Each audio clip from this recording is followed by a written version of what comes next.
Finally, the Daniel Jones era is done. Oh my God! Okay, it's happening.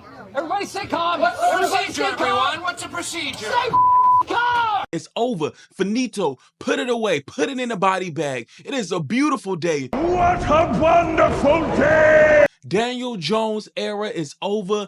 No more experimentation, bringing the bells, the whistles, the cows, trying to fix this part of the wide receiver, offensive line, everything.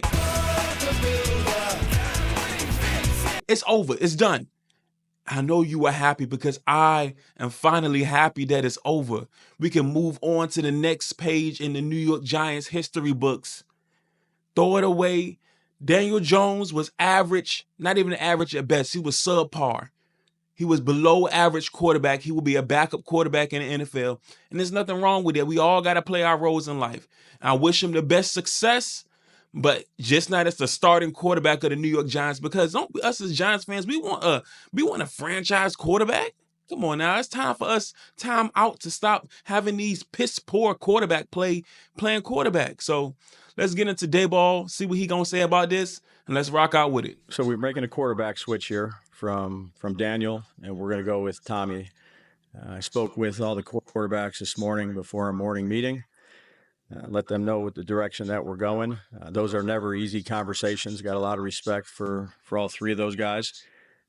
After evaluating a bunch of things and looking at a lot of tape, and being around Tommy last year where he created a little bit of a spark for us, that's the reason why we're going with Tommy.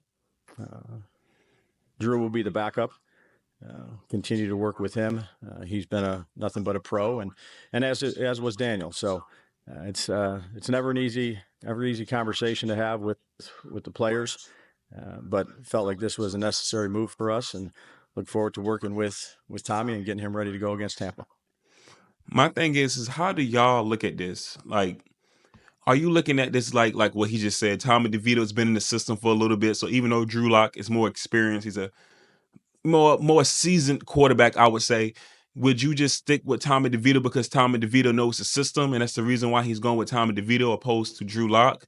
So that's really what I'm thinking. That's what he's doing, is he's sticking with Tommy DeVito to get a spark for the team. I think Brian Daboll is kind of really coaching for his job right now, because and it sucks for him, and I feel bad, but I feel like whoever was responsible for keeping Daniel Jones at the helm should be let go, whether it be Joe Shane or Brian Daboll.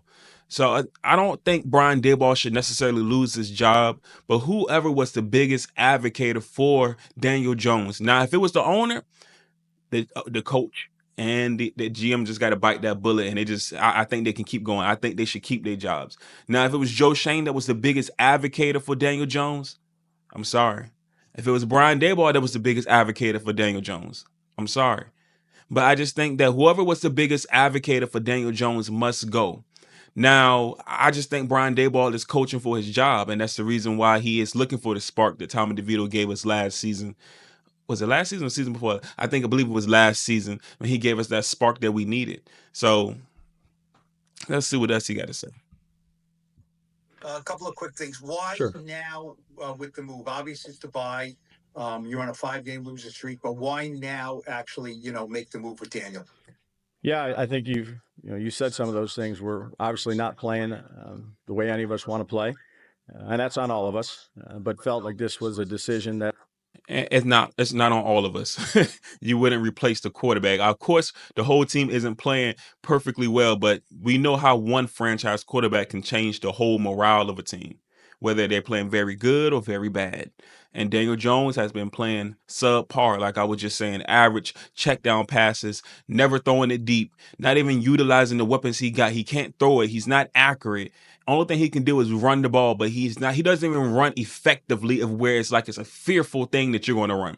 Remember when Brian Burns came in, Brian Burns first came to our team, he said, what was something that you feared about Daniel Jones? He said, Daniel Jones burnt me to the sideline. He could not, look, he's a quarterback. He said nothing about his arm.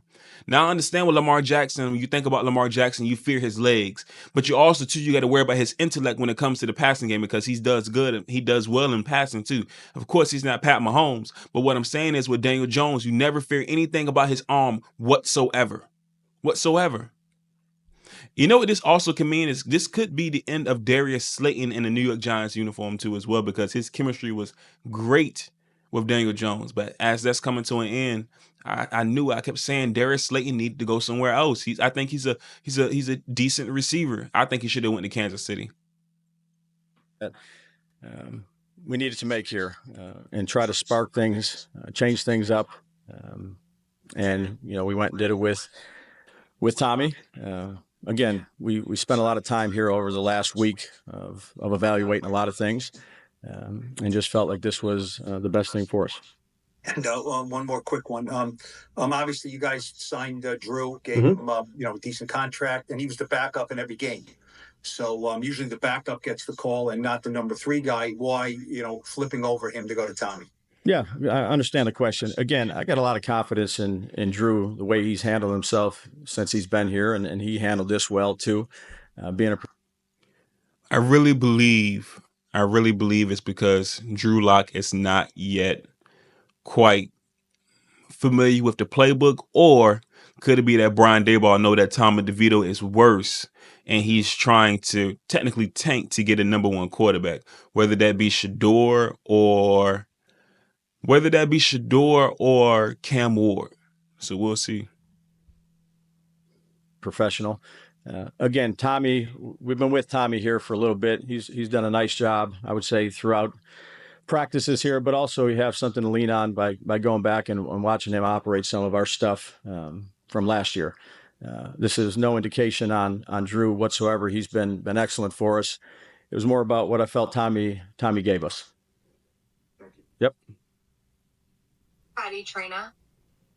Good morning, Dave. How are you? Hi, Patty. I have 2 for you. Sure. David's pissed. He don't want to be here. Can you tell us when the decision was made? Did you make it this morning? Did you make it over the weekend? Yeah, it's been doing a lot of work over the bye week, including Saturdays and Sundays, and felt comfortable this morning coming in and letting those guys know before the meeting so we can get kind of the week started here and get on to Tampa preparations. But I did want to make a decision right after the game. However that game went, I wanted to take our time and watch a lot of tape, not just this year's, last year, some other things too, and try to make the best decision we can make for our team. And that's what I did. And then my second question for you is, you mentioned having had Tommy before. How much, if anything, given where you're at, the personnel you have, how much do you tweak to maybe better suit Tommy versus what you had with Daniel? Yeah, I think that's what we'll be doing here. My question is are we going to see more option passes, or are we going to see Tommy DeVito slinger? Are we going to see him take deep shots? One thing with Tommy DeVito, I think he's a bit more accurate than Daniel Jones, but his arm is not as strong as what I've seen when he was throwing the ball last year. He doesn't have like a super strong arm, but what he does have, I think he's a lot more accurate than Daniel Jones. But his awareness, he has to be more quicker. He has to be more reactionary. I would consider him to be, he needs to be impulsive. I mean, it's pretty much probably a bad term to using it, but I think he needs to be quicker at releasing the ball, getting the ball out, trusting what he sees with his eyes, and letting it fly.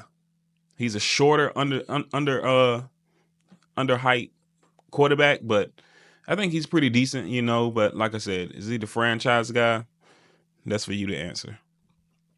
Over the next course of this week and getting ready for Tampa Bay, Tommy has his strengths that we like to try to utilize, and we'll try to put the game plan together that's best for our football team, but also is conducive for him to go out there and play well. So that's all I got. So we see what's going to happen with the New York Giants. We see what's going to happen with the franchise quarterback. Is it going to be Tommy DeVito or Drew Lock, or is it going to be Shador Sanders, Cam Ward? We're going to find out how the season play out. I knew this was going to happen. It's a beautiful day. It is a wonderful day. I go by the name Ayo Mike from High and Low Takes, and I'm out.